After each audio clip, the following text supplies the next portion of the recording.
était question pour nous de réfléchir autour du futur a-t-il besoin de nous. Il s'agit d'une question saisissante que se posait déjà Jean-Michel Besnier dans son ouvrage Demain les post-humains. À l'issue de cela, nous pourrons simplement retenir qu'il s'agit d'une question qui implique davantage l'homme aujourd'hui dans la mesure où il doit davantage mobiliser son pouvoir et reprendre Heidegger en vue de répondre aux prochains défis qui se présenteront dans le futur, notamment la question de la robotisation et la question de l'homme cyborg. La pièce qu'on a présentée à la nuit des idées, c'est par rapport au thème. Le thème, c'est pouvoir agir. Quand on dit pouvoir agir, il fallait que les gens agissent.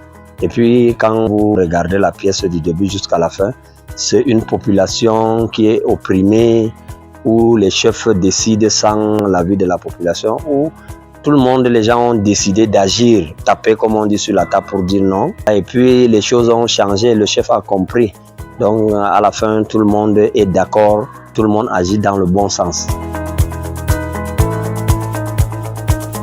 Il faut dire que la lecture vivante est un exercice de l'art oratoire qui aide à améliorer la communication et l'expressivité d'une part, et d'autre part, il aide à développer la compréhension et l'analyse des textes, non sans oublier l'approfondissement de la compréhension des textes et de nous-mêmes, parce que finalement, tout texte parle de nous et parle de notre entourage. Aujourd'hui, nous avons voyagé à travers les lignes du texte dans la cour d'honneur, extrait de l'œuvre Les Sables du Sahel de l'écrivain Pascal Graoubé.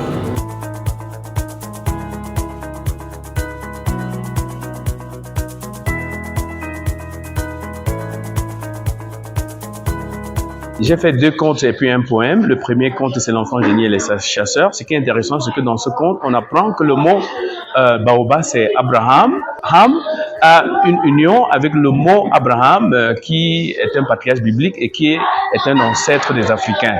Et dans le deuxième conte, c'est l'école et l'enfant. Un enfant qui essaie d'aller à l'école, mais il n'arrive pas. Mais il se débrouille quand même, un autodidacte pour être civilisé, pour être éduqué dans la vie. Et la troisième articulation, c'était le poème qui montre que nous sommes unis. Toutes les langues de la terre, nous sommes unis. Personne ne parle une langue des barbares, personne ne parle une langue des sauvages.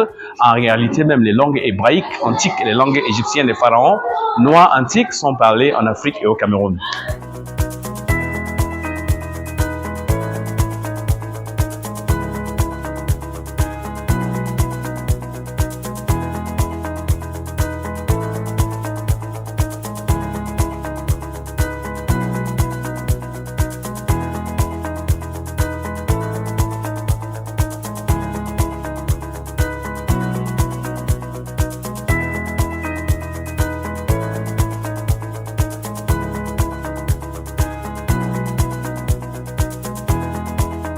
Aujourd'hui, nous avons mené une activité qui est le Strudens et nous sommes à notre 2e édition. Pour cette année, nous avons célébré cela à l'esplanade de la communauté urbaine Ngaoundéré, tout simplement parce que le Strudens est une catégorie de danse qui est née dans les rues et qui réunissait beaucoup de danseurs qui venaient montrer leur créativité et leur originalité.